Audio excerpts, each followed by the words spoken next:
All right, before we start with the episode of Gamertag Radio, I would like to say for those who are listening, this is your opportunity right now. If you would like to also become a podcaster and learn more about just podcasting in general, I have my first session on Bright, only exclusive there. It's called Podcasting 101, Finding Your Voice. It's happening May 19th, Wednesday at 5 p.m. Pacific, 8 p.m. Eastern Standard Time. All you have to do, just go to brightlive.com. All information and everything is there. Or go to the description here on this episode of Gamertag Radio. I have the links where you could join, buy your tickets. There's only a certain amount of tickets that is available for the public. So take advantage now. This is the first of many sessions. So exclusively only on Bright. You guys can have questions, comments, or even just learn from me about everything about podcasting, because I get a lot of emails, a lot of questions on social media about tips and everything about podcasting. And this is your opportunity to talk to me and interact with me on Bright. Once again, May 19th, Wednesday, May 19th at 5 p.m. Pacific, 8 p.m. Eastern Standard Time, live only on Bright. So go right now to brightlive.com. Ladies and gentlemen, podcasting since 2005. You're listening to Gamertag Radio with your hosts, podcaster Hall of Famer Danny Pena, the always opinionated Parris Lilly, and from outside of the norm, Peter Toledo. This is Gamertag Radio.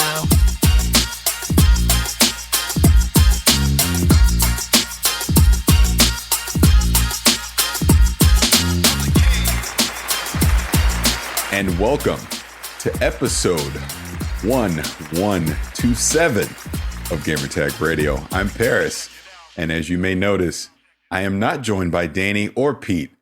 I'm the captain. I kicked them off this episode. I'm doing the whole show myself. I don't need anyone except me. I'm kidding. Both of them won't be on this week. I might have something at the end here with Danny, but for the most part, this will be me doing this episode. Thank you to everyone that is watching this live on Twitch. And if you're listening to this podcast, we appreciate each and every one of you tuning in every week. So before we get into the episode itself, I want to remind everyone that you can find us over at gamertagradio.com. Obviously, if you want to subscribe to the podcast, we're literally everywhere. Spotify, iHeartRadio, Apple Podcasts, Google Music, ColecoVision, Vectrex, everywhere. Anywhere you subscribe to a podcast, you can find Gamertag Radio. And if you want to leave us any feedback, you can do it just like this. Send us your feedback or questions. Give us a call at 786-273-7GTR. Email us at fanmail@gamertagradio.com or leave a message on speakpipe.com/gamertagradio.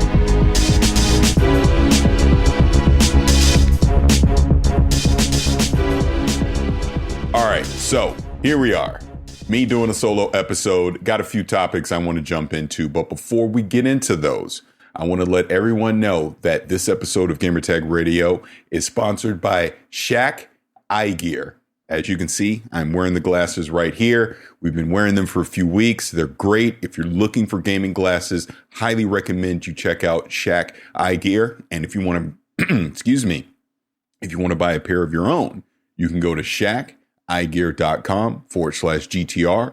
Use our code GTR at checkout and get 10% off your order. So again, we want to thank Shaq Eye Gear for sponsoring this episode of Gamertag Radio. Now, as I said, I want to get into this episode. So a few things, preview coverage. So myself, if you listen to the last episode, I went in depth about checking out Ratchet & Clank Rift Apart. So again, I want to thank PlayStation and Insomniac for inviting me to that. You can check out the episode that we had here on GTR, or you can go to my YouTube channel. I go a little more in depth on there, actual gameplay footage from some of the B-roll that I got to see as well. Now, on the next episode of GTR, myself and Danny, and I believe we're going to have a special guest, we're going to talk about Deathloop. We got to recently see that as well. That's all I can talk about for right now. But we were able to go to a preview event for Deathloop. Check out more of that. And we will be talking about that on the next episode of Gamertag Radio. And I can tell you there is another game that I got to play that I can't talk about just yet, but there will be something really soon. So make sure you're tuning into GTR to check out all the coverage. We're starting to hit that time of the year where we're going to see a lot of previews. E3's right around the corner, and yeah, we got some stuff in the oven, and I hope everyone can check that out when the time is right. So that's all I can say for now. So I want to go back into Ratchet and Clank just a little bit before we continue, because, it's, I talked about it on the episode, and I just want to kind of reinforce everyone again, even though I didn't get hands-on with it, just being able to go to those breakout sessions with the developers and hear everything that they had to say as far as the making of the game, everything that's going into the story, just talking about how they're utilizing the PlayStation 5, the SSD to load multiple levels at the same time, instantly stream in assets as they're needed, obviously how they're going to use the DualSense with the haptic feedback, the adaptive triggers, the 3D audio. It's just this complete package that they're putting together. Not to mention Ratchet and Clank, quite honestly, is probably the best looking video game I've ever seen. Or Rift Apart, I should say, is the best looking video game I've ever seen. It's that good. I've said maybe mid 2000s Pixar quality. It may even be better than that. We might be talking like Monsters University or something like that, Toy Story 3 type era graphics, because or visuals, I should say, because it looks that good. I can't wait to get my hands on it. Obviously, we'll have a review here on GTR, probably have a review up on my YouTube channel as well. And June 11th. Can't get here soon enough. I know that is literally right before E3, so there's going to be a lot of madness going on. But I hope anyone that does have a PlayStation 5, Ratchet and Clank is looking like one to pick up. But if you're on the fence, obviously wait on the reviews, see what people like myself and other people out in the media are going to have to say when we get our hands on it, and we'll give you our recommendation if it's a yay or nay. Got a good feeling it's going to be a yay, because everything I've seen about this game just screams AAA quality, fantastic. And again, it's Insomniac. They're some of the best developers in the world.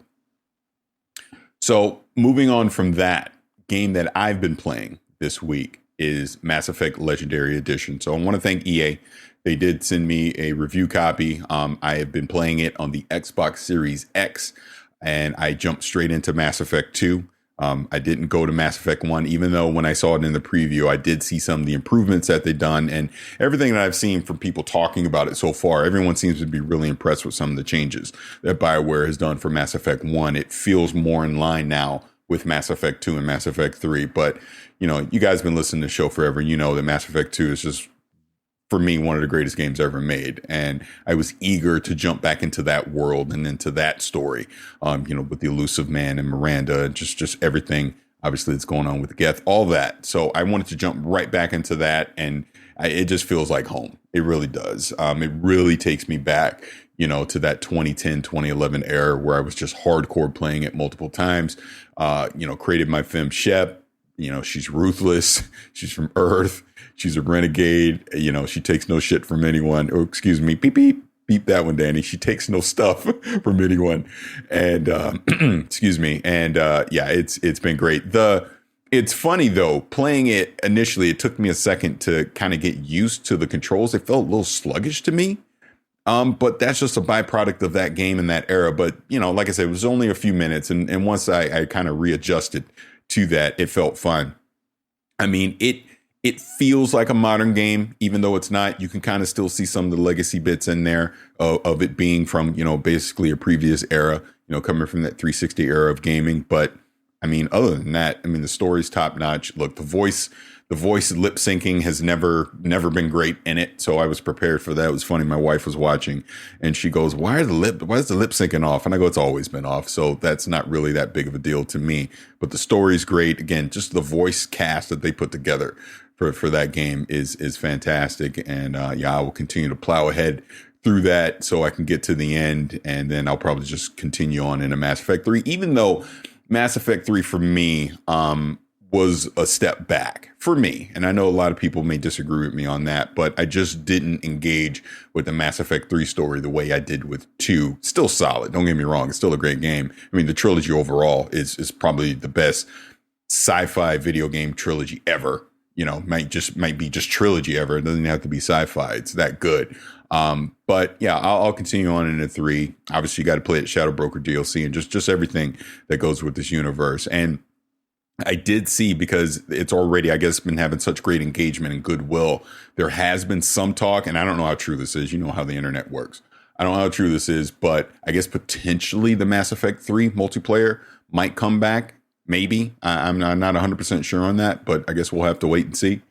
But interesting enough, that everyone seems to be enjoying it. And I'm very excited for new people to play Mass Effect. Like my kids, as an example, they've never played Mass Effect. So my son has been kind of curious about it, but seeing it like Blessing on Kind of Funny and Barrett and people like that have been talking about it offline, and they're just really loving it. And just seeing other people online just really loving it that have never experienced it. I'm just telling you, you're in for a treat. And these are people that they're just playing Mass Effect 1. They haven't even got to Mass Effect 2 yet.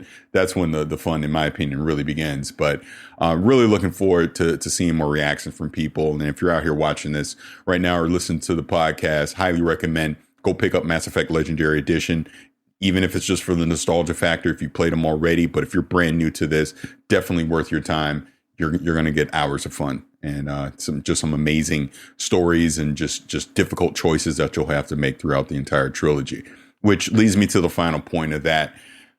I'm hopeful that, that we already know they're making another Mass Effect game. We know Andromeda didn't land the way that it should have. And obviously EA and BioWare bailed on it probably too soon, in my opinion. They probably should have stuck with it a little bit longer, but they did what they did. That's history.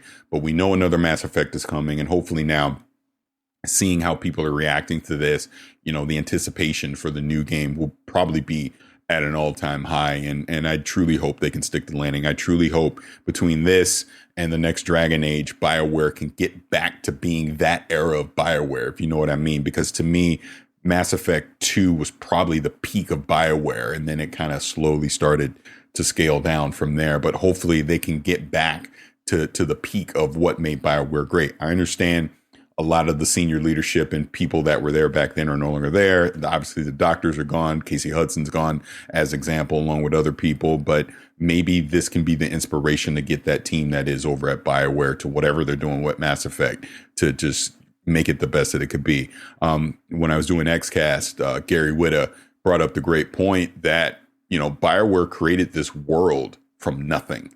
It's not tied to any books. There's no legacy. There's nothing. They created this sci-fi world, this universe, and it's very deep. There's a lot of politics. Again, just all the races, everything that you would want in a world that there's so many different stories that you will be able to tell in the Mass Effect universe that doesn't just center around Shepard. There's so many other things that they can do and they can explore. So I'm excited. I hope, and again, we won't see Mass Effect, whatever this next game, for a really long time, but I'm hopeful maybe by the mid 2020s, I don't know how you say it or whatever, maybe we'll be able to start seeing something from it. And look, day one, whenever it does get here. So as we continue, it's always funny when you do it solo because I just feel like I got to continually keep talking. I can't take a break, but we'll just keep going here. So speaking of E3 and rumors and everything else, Starfield.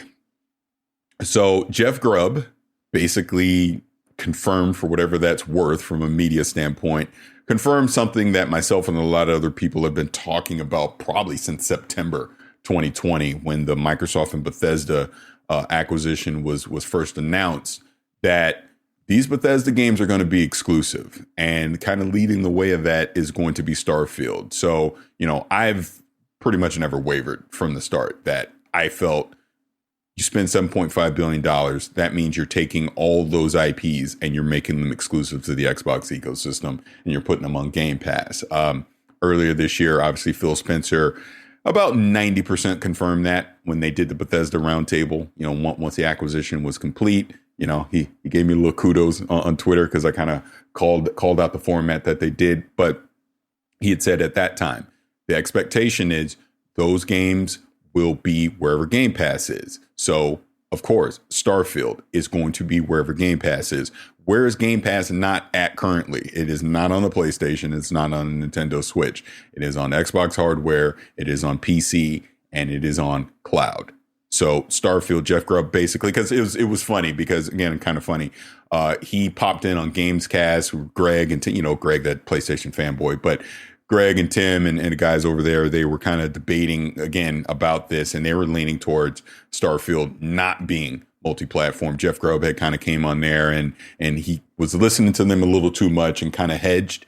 But then I guess maybe he talked to whoever he talked to, whatever his inside sources is. And then he came out, I believe that was Friday night, and basically was like, yep, Starfield is going to be exclusive to Xbox and PC. And he's like, yes, this is me confirming that. So he is basically going out on the ledge and saying that. But to me, it's not a shock.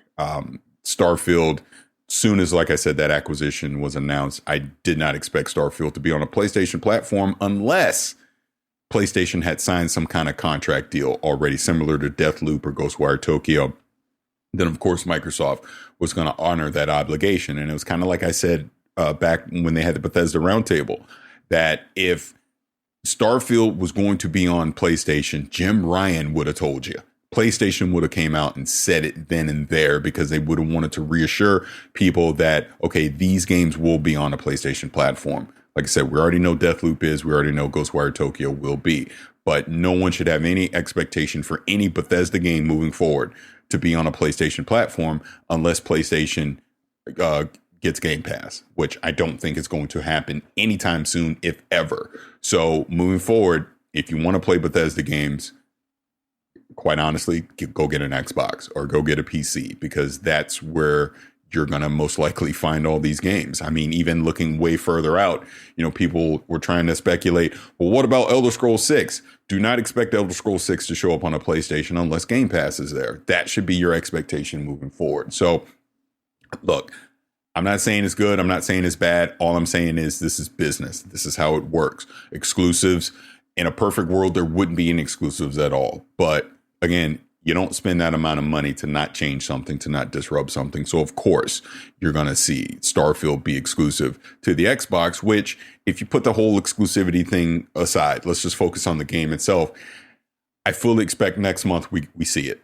We should see it. We'll finally get to know what it is. I know there's been a few leaks here or there. It's obviously looking to be some kind of big space exploration RPG. Looks like you may be able to customize and create your own spaceships, things like that. I'm not expecting this to just simply be Elder Scrolls or Fallout in space. I'm expecting Todd Howard and those guys to create something unique here, something that stands on its own, so that it's not just a carbon copy, of the things that they've done the past couple of decades as far as RPG goes. I'm looking for something unique here. So I'm excited to see it. Do I expect it in 2021? No, I do not. I still say 2022. I say Q1, Q2, 2022 makes a lot of sense. Obviously, with COVID and everything, you don't necessarily need it to launch here in the holiday window because you're going to have Halo Infinite, which I'll get to Halo here in just a second. But if they need more time due to COVID, take the time that you need. Get it right. Make sure it's as bug-free as possible. Make sure it's a great experience out the door. Day one, that's what I want. And if that means they need a few more months to polish it, give them a few more months. I'm pretty sure we're in a world now where we've seen other examples of other games. One you might be seeing on the stream right now that could have used extra time before it launched. So I think those lessons learned has resonated across the industry. So I fully expect if Starfield comes out this year, to me, that means it's ready. And that's the expectation that you should have as a gamer, that it is ready. It is polished. It is QA'd. It is good to go day one. Anything less, unacceptable, because there's no urgency for them to put that game out any sooner than it needs to be. So if they need to delay it, delay it. You got Halo coming. We'll be fine this holiday. There's plenty of other things to play. I don't have to have Starfield this holiday. So really looking forward to the reveal at E3 this year, whatever it may be. I just want to know what the game is at this point. I want to know how I'm going to engage with this game, what I can look forward to, and then obviously we can start to debate and discuss from there. Now, moving on, sticking with Xbox, excuse me. Man, I have the Pete today where I'm just in my throat. Hold on. Sorry, I do apologize. Excuse me. I do apologize for this. Maybe, Danny, you can edit this out, or maybe you don't, but we'll keep it going. All right. So Xbox 20. So it came out this week that Xbox is officially kicking off their celebration of 20 years of Xbox and 20 years of Halo. And, you know, they had some nice montage moments. They have the hashtag Xbox 20, and they're asking people to kind of share just some of their legacy things, memories of Xbox over the past 20 years. So it was kind of cool to see some of those stories out there. Myself personally, my first thought was E3 2001. That was the first E3 I ever went to, and that was the first one that Xbox was at as well. And I just remember I forged my registration so that I could get a badge to get in. And I just remember that E3 was just magical for me. I don't know if those moments can never be recaptured again. I hope they can for other people that have not experienced it. But for me, that's just something I'll never forget. Walking, I believe it was West Hall, but walking into West Hall and just seeing that EA booth and the big Madden thing and everything. But obviously, you know, I was there for Nintendo. I was a big, huge GameCube guy at the time, but I remember going to that Xbox booth, and I have some pictures up on social media, but I remember going to that Xbox booth, and I remember seeing Halo for the first time and just not thinking much of it. I remember being, you know, as far as shooters go, being big into Unreal at that time. And I just kind of dismissed Halo as, it's on the console, whatever. It's not going to be that much. And I remember playing it, and it was buggy. So again, I just kind of dismissed it. It wasn't a thing that resonated with me. So I was like, all right, this Xbox thing is going to fail. I'm going over to Nintendo. I want to go see Luigi's Mansion, right? That was my thought at the time. And I've told the story many times. But then when launch came in November 2001, just happy accident. I was at CompUSA as soon as it opened. And people were there to get the Xbox. I kind of cut in line, got the Xbox just on a goof. And picked up Dead or Alive 3, picked up Halo, and didn't touch Halo for like a month after I got it. And then when I played it, and it was Truth and Reconciliation, that level in Halo Combat Evolved, it grabbed me, it got me. It showed me that a shooter can work on console, and the rest, as I say, is history. But you know, going through there to just the legacy of Halo, I'll never forget, you know, going to the midnight launch for Halo 2 at like my local, I think it was EB Games or GameStop. I forget what it was called at the time, but picking it up at midnight, coming home and hopping on Xbox Live and just playing with my friends all night long. I will never forget that. It was just a magical moment for me. You know, I think of just other, you know, early days of Xbox Live playing, like I was in the Xbox Live beta playing Whacked and Revolt, and just thinking, putting on that headset and the voice chat actually working. Like, wow, this works. And back then you could mask your voice and do all those kind of silly things. But then I remember when it officially came out at the end of 2002, playing Ghost Recon back in the day, Mech Warrior, stuff like that. Yeah, just those early days of Xbox Live. It was magical because you weren't sure if it was going to work, and it did. And I always talk about like playing Lynx, golf game. I used to play it with my buddies like every night, and it was kind of just a relaxation thing where we would just play, talk about our day, talk about the family, the kids, all that stuff. But it was just casual fun. And then you had XSN Sports, and I remember I was in a Lynx league and all that. But yeah, those first 5 years of Xbox Live were magical because it set the foundation of what we have today. We don't have online multiplayer games the way that we do right now if it wasn't for Xbox Live back then. I do give Microsoft that credit for having the foresight to put that Ethernet port in that original Xbox and really just kind of disrupt the industry. Because if you remember, the Dreamcast had the 56K modem in it. The PlayStation 2 didn't have anything at all. You had to buy that adapter to get it, right? I think I'm remembering this right. Or did it have a regular modem? I think you had to get the adapter to be able to do that, right? Because I think the adapter was broadband or something like that. But the point is, Microsoft doing that built in set the tone moving forward. That was the expectation for all consoles moving forward. So that was a great thing. But yeah, I like I said, I remember the Halo 2 moments, but like even Halo 3, being able to go up to Seattle, being able to be at, it was called the Halo 3 lockdown event. And being able to play Halo 3 early, then being able to go to the actual launch at the Best Buy up there. Bill Gates was there. You know, Bungie showed up on buses. It was like a rock star moment. It was just great. Myself, good friend JVB. It's just there's pictures online you can see at that time. And I remember the copy they gave me of Halo 3. I gave it to a kid that was waiting in line with his parents. And there's a picture of it too, where you can see I'm handing the kid the thing and the parents are in the background. It's just a cool moment, something I'll never forget. And it was just a spontaneous thing I did at the time. But, you know, those are just some of my early memories of Xbox. And then obviously we transitioned into, you know, games, obviously Gears and then Gears 2 and BioShock. And obviously I talk about Mass Effect 2 a lot. Even back in the early original Xbox days, KOTOR. Oh my God, it was such an amazing RPG at that time, again, from BioWare.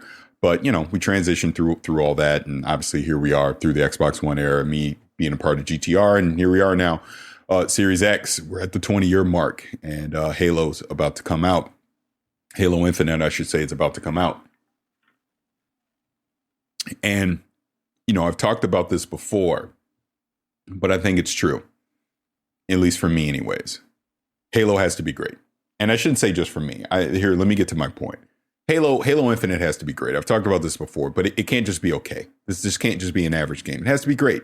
It has to be, if you want to put review score numbers in it, which I don't really care about, but just for the context of this conversation, if Halo is a 7.5, that should be a disappointment, in my opinion. This needs to be a 9 out of 10. It really does. It needs to be something that is going to bring in new players to this franchise. And when I talk about new players, I'm talking about people like my kids, people that didn't grow up loving Halo. I'm talking about people that they're playing Fortnite, they're playing Apex, they're playing Warzone, they're playing those type of games now in the multiplayer space. They're playing Overwatch, things like that. They're not playing Halo.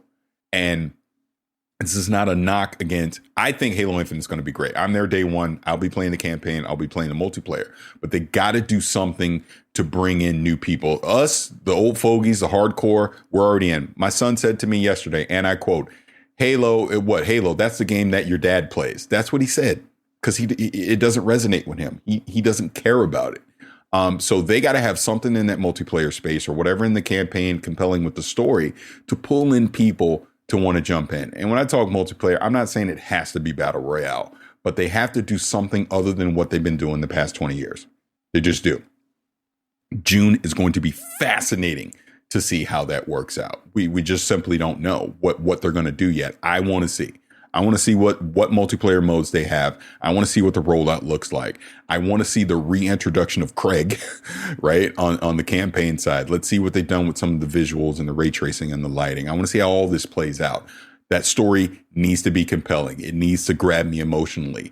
But they need Halo Infinite to engage people long term. It can't be something, hey, I subscribed to Game Pass. I played it. All right, I'm done. I move on. No. You want it to grab people so they're playing it for the long term, so that a year from now, we're still talking about Halo Infinite. We're looking forward to new maps coming out. We're looking forward to whatever this mode is and this new drop of the thing, right? That's the conversation you want happening about Halo Infinite throughout the gaming community, because if it's not, if Halo Infinite is just an okay game, if we walk away from Halo Infinite, credits roll, and we go, that was okay. That was all right.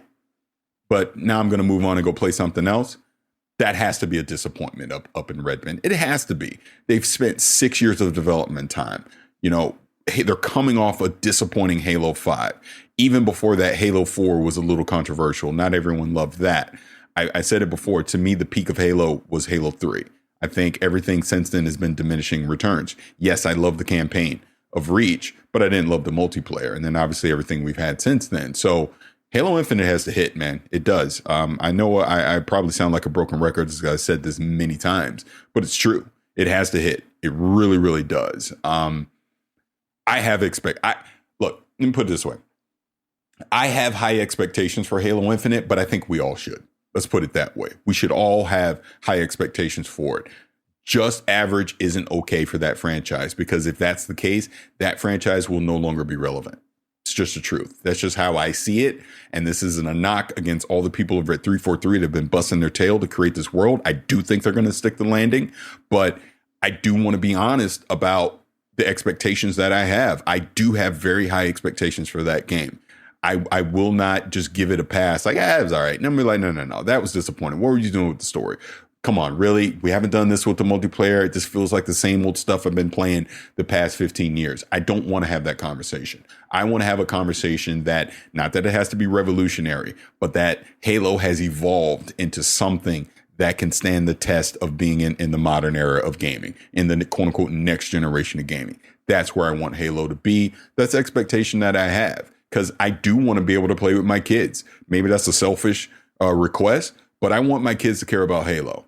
I don't think that's the craziest thing in the world. I'm pretty sure Microsoft wants all of our kids to care about Halo too. So we'll see. I mean, obviously this free-to-play model is interesting because they're obviously doing that to get as many people as they possibly can engage with the multiplayer.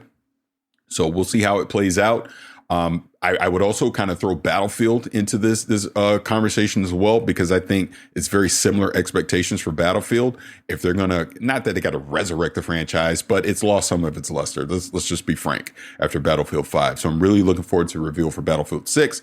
I'm really looking forward to the reintroduction of Halo Infinite campaign and to get the introduction to the multiplayer.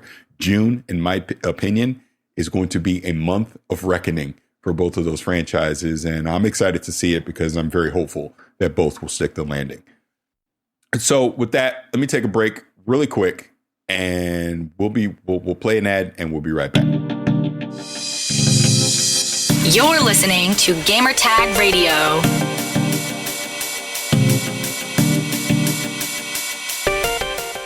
Are we going to continue with Gamertag Radio? But first, let's talk about our sponsor.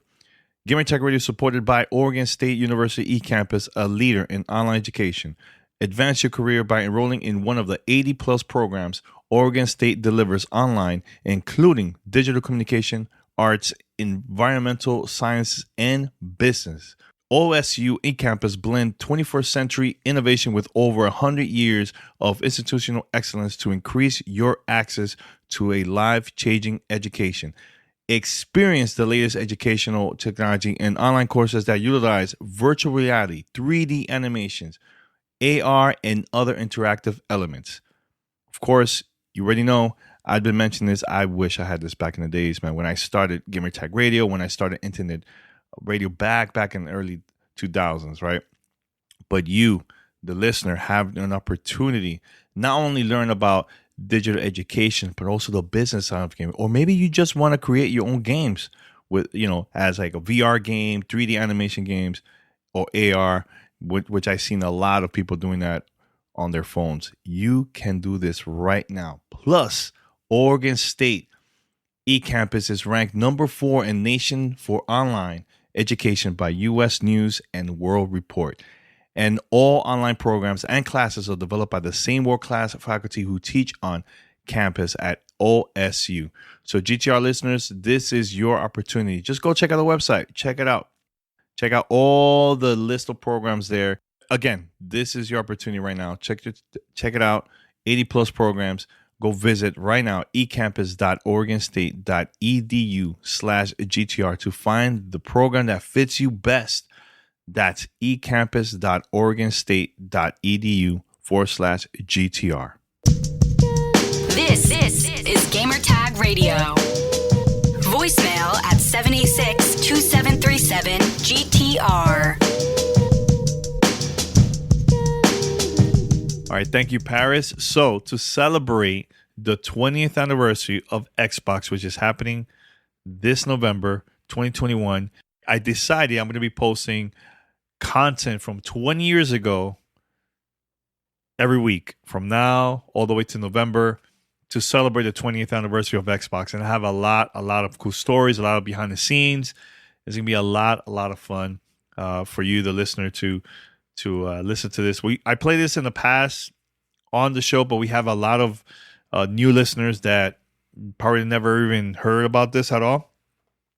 So this is my first recording that took place back in November 1st, 2001. So this is what happened. Xbox came to town because they had a tournament. It was like a 40-hour marathon where you go play all the games, and whoever has the most points at the end of the marathon would get a free trip to Cancun, free car, free Xbox. I know Taco Bell was involved. It was like a lot of stuff that we're giving away. So I went there, just curious, because I was like, look, I'm a huge Dreamcast fan, huge Nintendo fan. I'm just going to show up to see what this this console is all about. So when I showed up, I went there with my brother, Nano, and they had a couple games there. This is they had Project Gotham, they had Halo. I know one of the Tony Hawk games, Mad Dash, Dead Alive, and much more. There was other games there too that I just can't remember the top of the head, but it was fun. It was a very, very cool time. There was a lot of gamers there. They were in line, not knowing what was going to happen. And let me tell you, once I got to play the console, I fell in love. Like, this was cool. Like, I was like, man, this is awesome. The graphics is amazing. Wait, they have Ethernet adapter in the back. Wait, so that means I could connect my DSL connection. Oh man, I can't wait to play online. Like, dude, I had so many crazy things in my head when I first got to play this console back in the days. And I remember also getting my media badge for the first time. And I went, I went to the team, and I asked them, hey, is it possible for me to get a media badge? And they didn't even ask me for business cards, nothing. They just gave it to me, and I was fine throughout the whole event. So I had my video camera, my tape recorder, and I was just recording the whole time. So I know I have a copy of videotape. I just got to look for it. I don't know where it is exactly, but it has everything.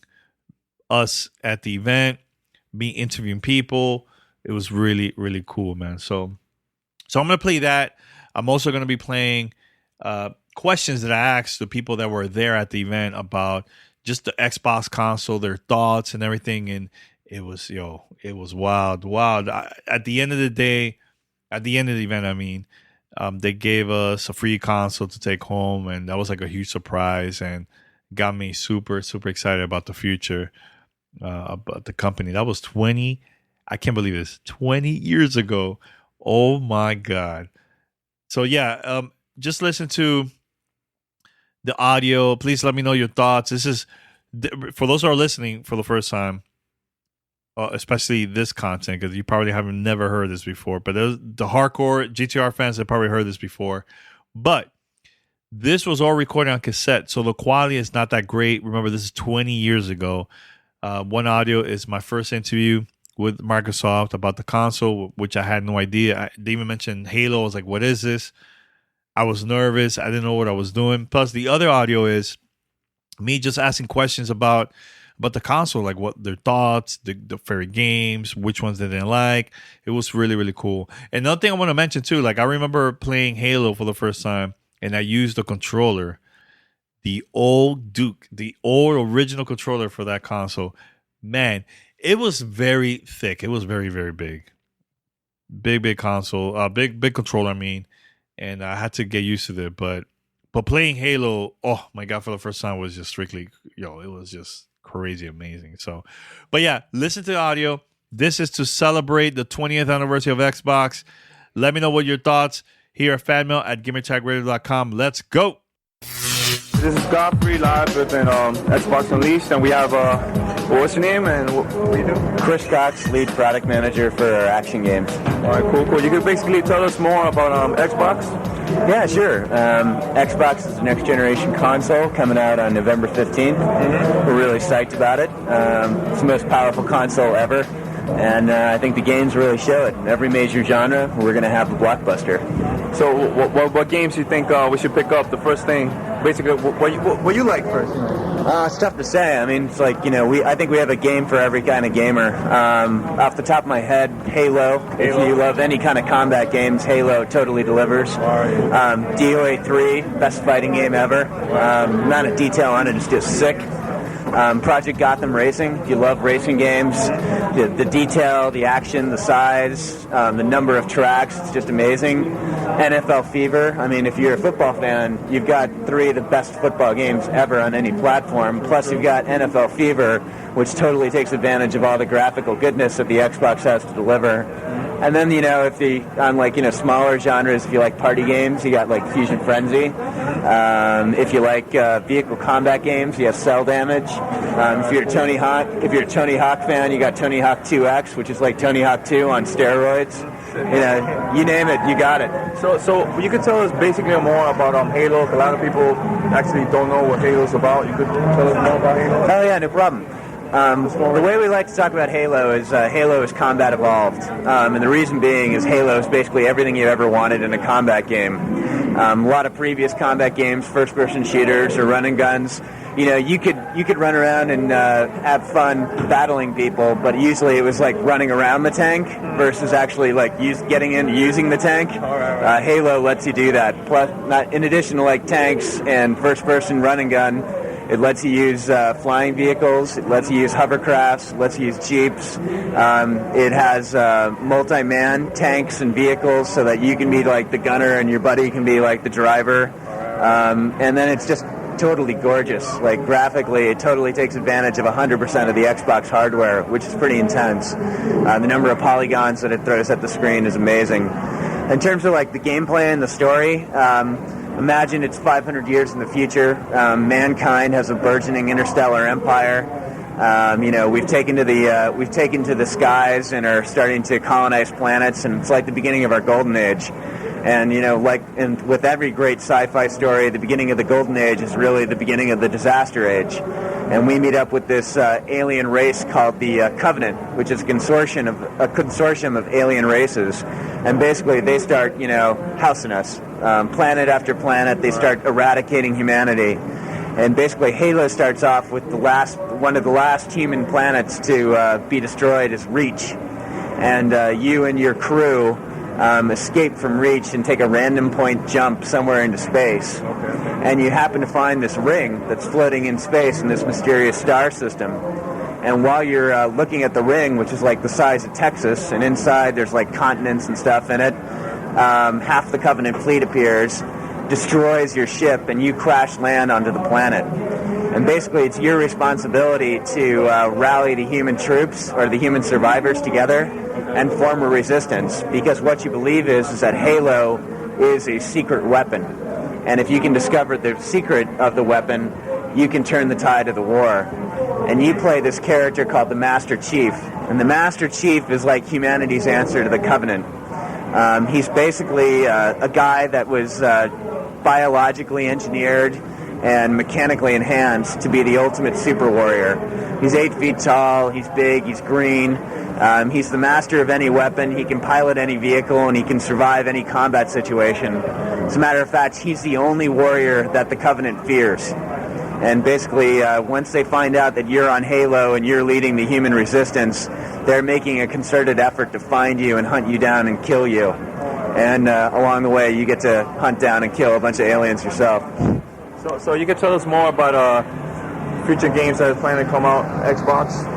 Oh, yeah. I mean, we have, at Microsoft alone, over 70 games in development for the Xbox. Worldwide, there's well over 250 game studios developing games for the Xbox, and a lot of them are developing multiple games. We basically,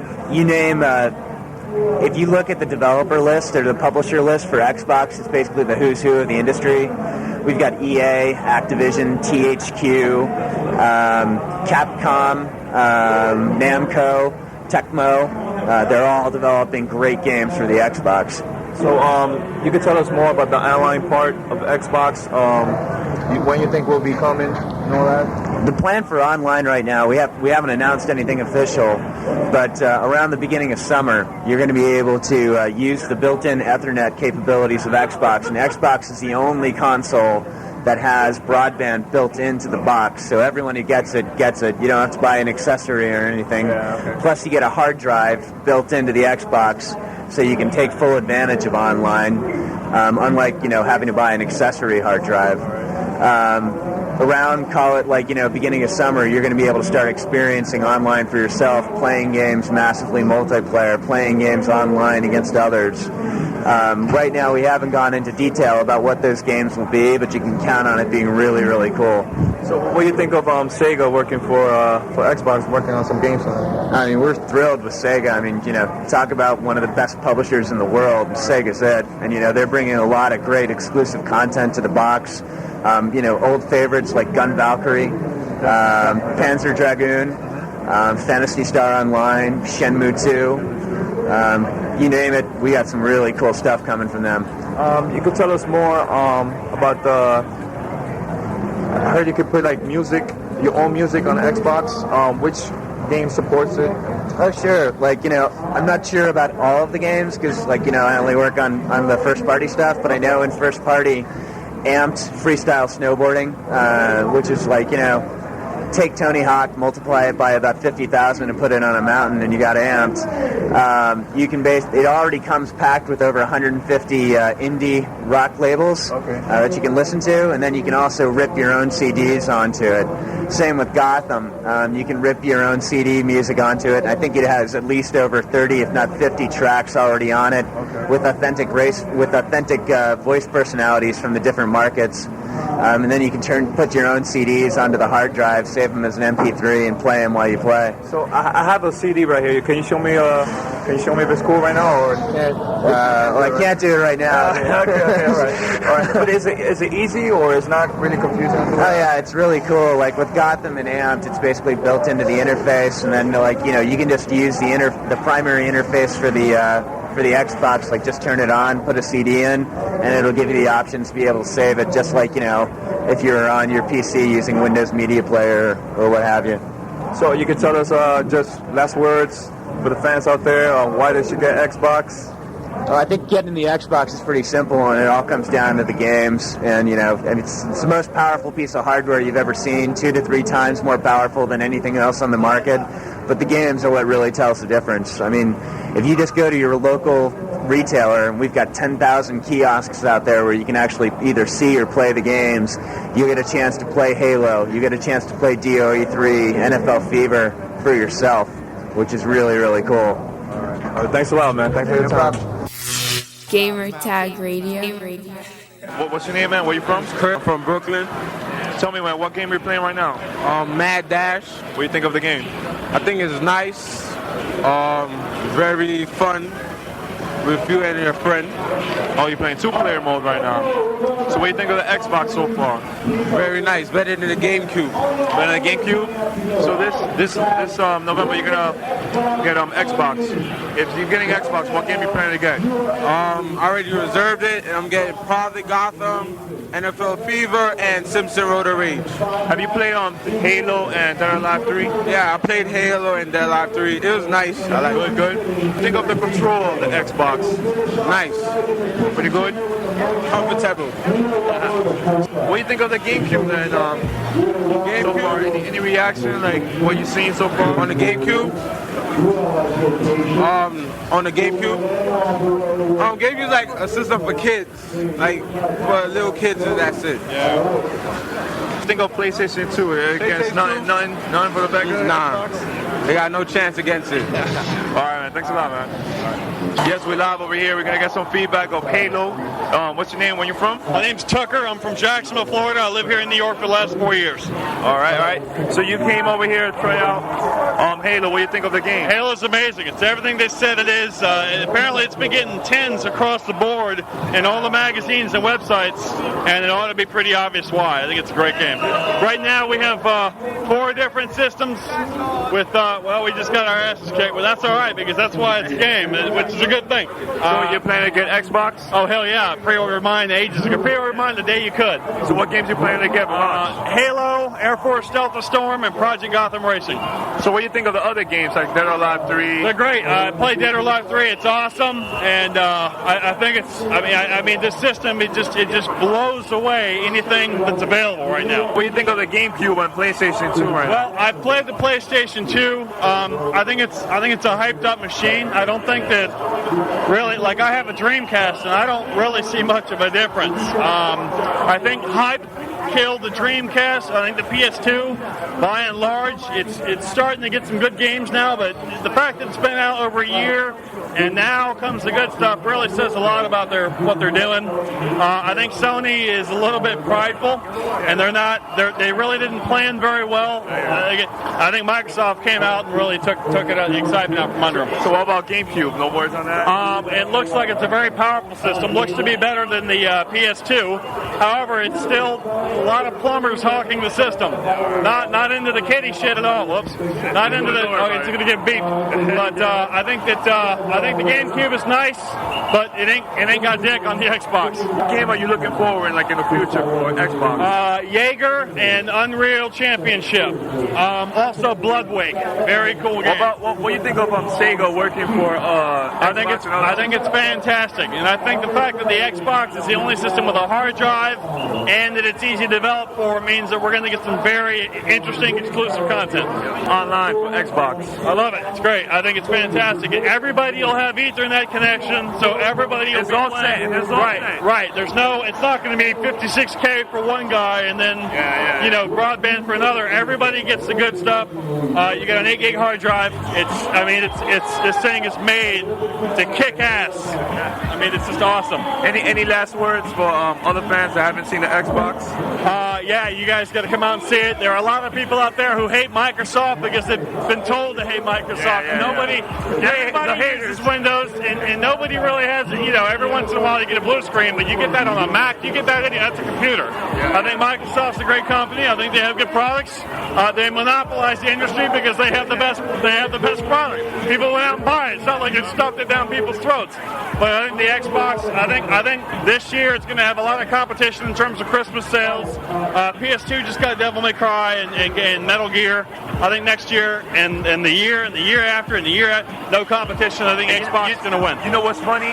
That all these games right now are nothing compared. They're nothing. I spoke to Jay Allard. I was here Friday night. We spoke for about 15 minutes, and he said these games don't touch anything what this machine can really, really do.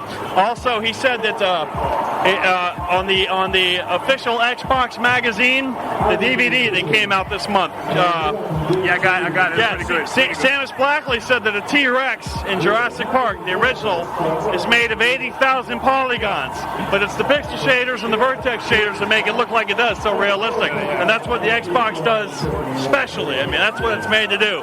So, I mean, this thing is just ready to... Just wait and see, ladies and gentlemen. You'll see. Forget about it. It's going to be awesome. All right, but thanks a lot, man. It's been great. You have a good one, right, Chief? All right, man. Peace. This is Gamertag Radio. Voicemail at 786-2737-GTR.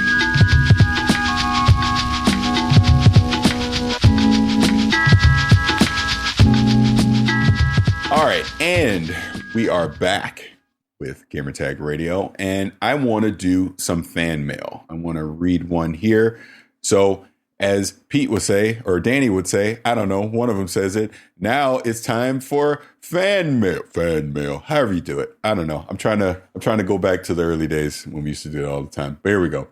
Fan mail at gamertagradio.com.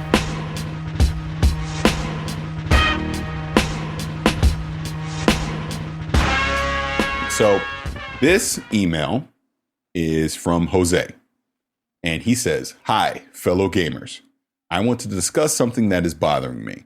I feel when it comes to PlayStation, the consensus is that they can do no wrong. However, when Xbox does something, they seem to be criticized for whatever reason." I'm going to pause on that right then and there. It's not true. That's not true. PlayStation can do wrong. It's almost funny to hear that. And this is nothing against you, Jose. I appreciate the email. There's been this whole thing the past few weeks with PlayStation. Oh no, the world's going to end. Oh no, PlayStation's being too quiet. They're not doing this. They're not doing that. And people have been very critical of that. Oh no, what are they going to do with the games? And then what? Now we see Ratchet and Clank. No one's talking about that. We're seeing that they're working on 25 games. They're going to have a bunch of, new IPs as a part of that. We're seeing more rumors about PlayStation VR, all of that. Returnal obviously is great. PlayStation fine. They're fine, but they have been criticized at the same time. I don't think it's reasonable to say that they're not being criticized because they have been. Gamers are fickle. You have people on both sides that are going to celebrate certain things. They're going to be critical of others. But Xbox has deserved a lot of criticism. They just have. They have deserved the criticism that they've gotten the past 7 years. People love to accuse me of, being a Xbox fanboy or cheerleader, whatever the hell they say. But, if you ever listen to my content over years, I've been very critical of Xbox, and it's been warranted. I think they've done a great job the past few years building up their infrastructure and building up their services to get to this moment, all the studio acquisitions. And now it's time for them to pay it off. Because if I still have a criticism of Xbox right now, it's the simple fact that where are the compelling AAA games that you've been promising? They're close. They're about to come. Obviously, Halo's coming. We just talked about Starfield. We know some more coming as well. But now's time to deliver. Like I've said before, I feel like Xbox is still in improvement mode. They still need to prove that everything that they've been doing is going to pay off. Do I think it'll happen? Absolutely, I do. Which is why I've obviously been singing the praises of Game Pass and all that, because I can see where things are headed, but it's not here today. So I think any criticism of that is valid still.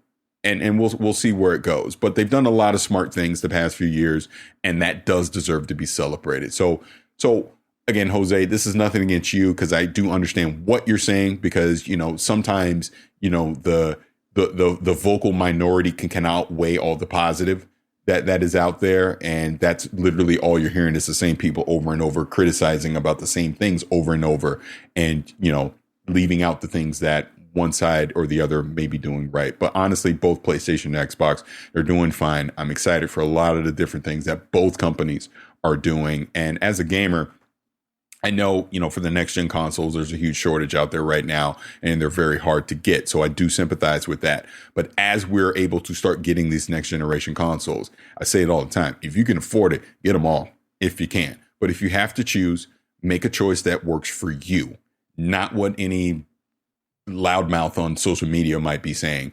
Do what's right for you. If you love Xbox, go get an Xbox, probably subscribe to Game Pass, and just love it. Enjoy everything that comes with it. But if you get a PlayStation 5, get that, enjoy it, love it. All the amazing games that are coming for the PlayStation 5 as well. Because like I said, I cannot wait for Ratchet & Clank. And Horizon Forbidden West is probably my most anticipated game of this year. And we know the track record they have. God of War is coming, Gran Turismo on down the line. The point is they all make great games. They all have compelling content that you're going to want to play with, that you're going to want to engage with. But ultimately, it comes down to this. What works for you? What's fun for you? It is your money. Spend it the way you want to spend it. Don't listen to people like me. Don't listen to dum-dums online. Listen to you. Because you're the only person that matters in this equation, what you want to play and what you want to enjoy. So I'll continue what Jose is saying here. He's talking about Ratchet & Clank, the new one, is releasing on PlayStation 5, and people are excited. But no one talks about the lack of next-gen performance. The game will run at 1080p 60 frames. Oh, I'm going to get into this. The game will run at 1080p 60 frames on performance mode and 4K at 30 frames per second on high fidelity mode. Returnal runs at 1080p natively and upscales to 1440p. However, this seems to be acceptable. If Xbox would release Halo Infinite with these performance numbers, they would get crucified for it. PlayStation released the console is not aesthetically pleasing, has nominal storage, no external hard drive support, controller drift, and that's fine with everyone. If Xbox did this, again, they would be crucified. I just find it upsetting how Xbox doesn't really get recognition for the good they do, but everyone is quick to highlight the bad. I would really love to hear everyone's take on this. Love listening to you guys. Thanks, Jose. Again, Jose, I addressed most of the stuff you said at the end already, but circling back to Ratchet & Clank, and then, and Returnal and the resolutions and the frames, and if Halo did it, they'd be crucified. Disagree. I've learned, here's a funny thing. I was playing Returnal and didn't realize that was happening with the resolution. I was like, yeah, this looks great, 60 frames. And they were like, it's up res for 1080p. Didn't realize that. I truly didn't. Didn't until someone pointed it out to me.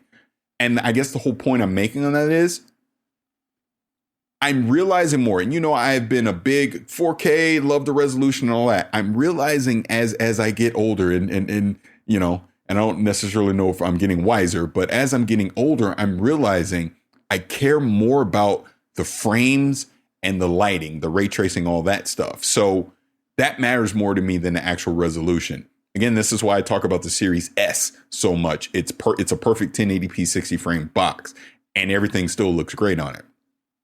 So to that point, just because Ratchet & Clank has a 1080p 60 frame mode that is then up res, that's probably what I'm going to play Ratchet & Clank on, because I'm realizing it's still going to look great, and I would rather play it at 60 frames. Right? Because clearly Insomniac's been experimenting with this with Spider-Man and Miles Morales, because they added in that performance mode that still has 60 frames and ray tracing, but it's downscaling the resolution. I played both of those games that way, and it was great. I fully expect Ratchet and Clank, the same thing. The point I'm bringing up with Returnal, the same thing. If Halo Infinite does that, I think it'll be fine. I really do. Again, this goes back to my point. Don't let loudmouth dum-dums on the internet dictate your fun or what you enjoy. If you put it in that performance mode and it's being, and I'm doing air quotes, upscaled from 1080p to 4K, but it still looks great, who cares? Seriously, who cares? It really doesn't matter. People that argue online about, well, my console does this, and you brought up that the PlayStation 5, isn't aesthetically pleasing. I'm from the South, sorry, isn't aesthetically pleasing. I'm literally staring at mine right now. I don't care. I really don't. I just don't care. Whatever. It plays the games. Great. That's all I care about, really. And I understand that might be important to some people, but it's not something that's important to me.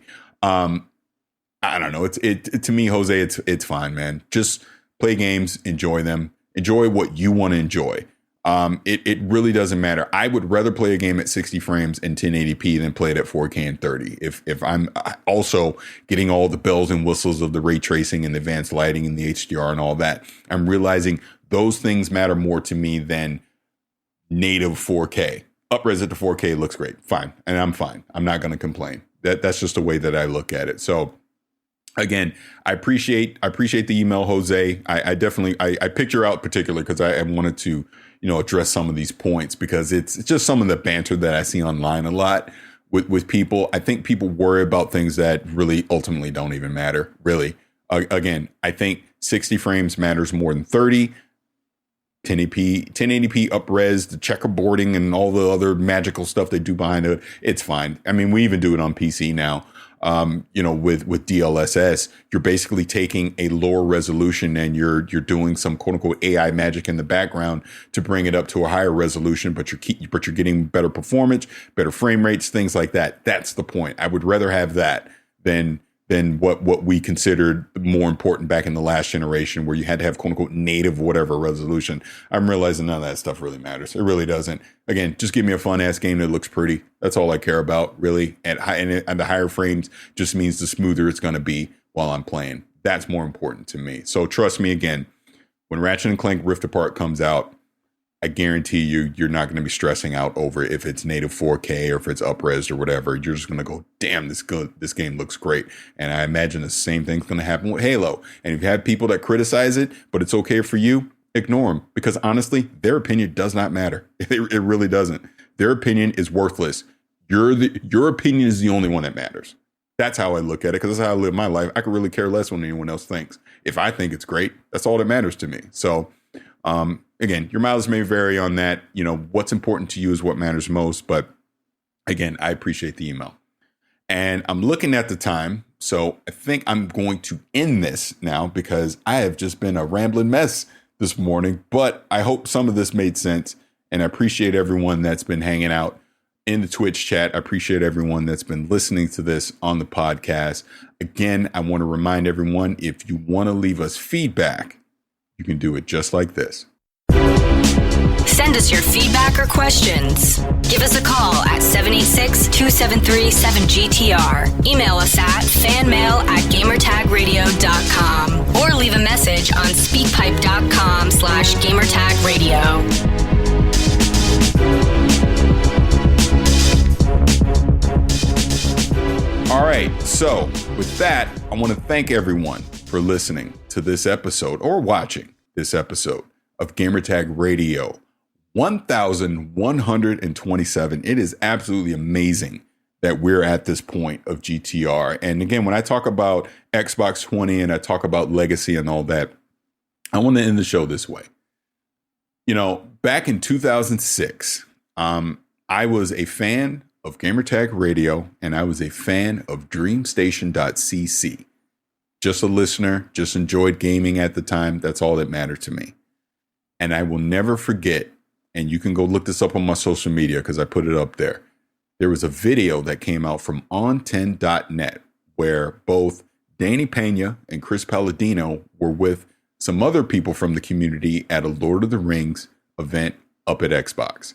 And Laura Foy gathered these people up, and she was talking community and podcasting and just all these things that they do.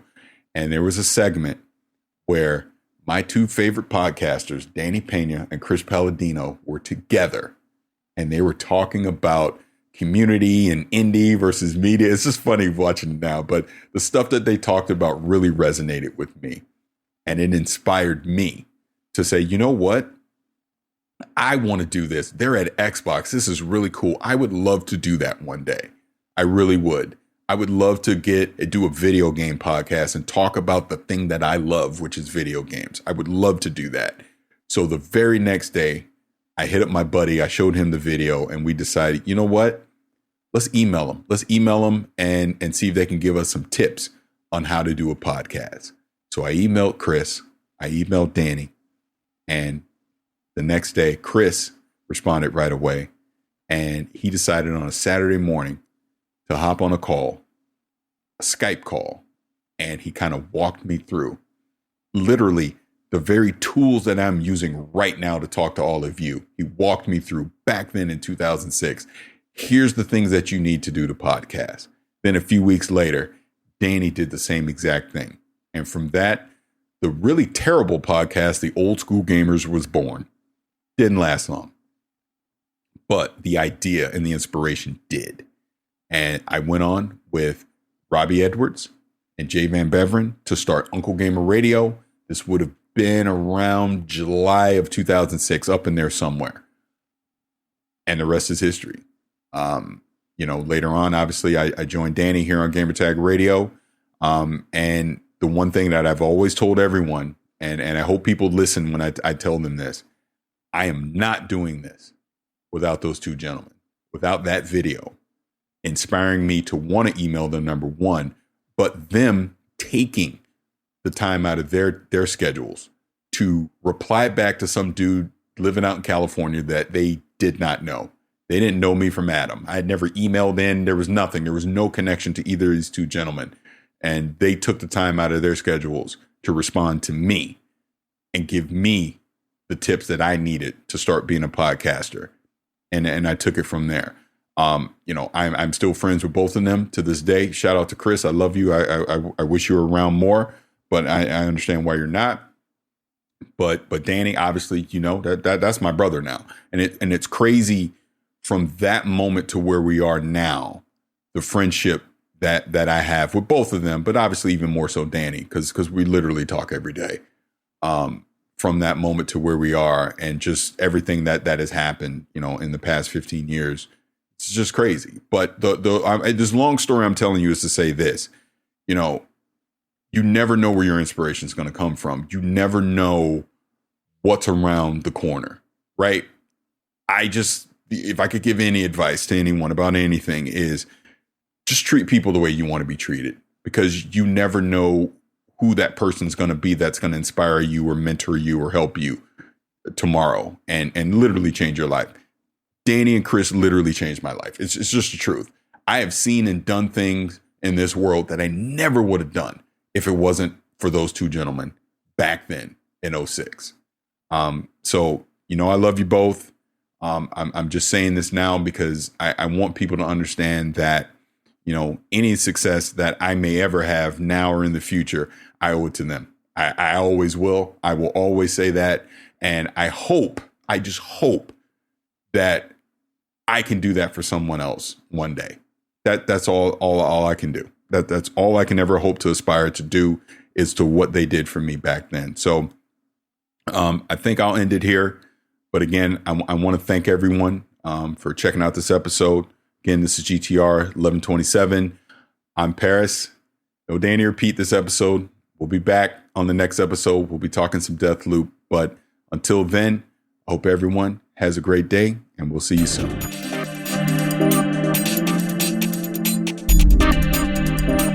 Thanks for listening to Gamertag Radio. Be sure to like us on Facebook and follow us on Twitter.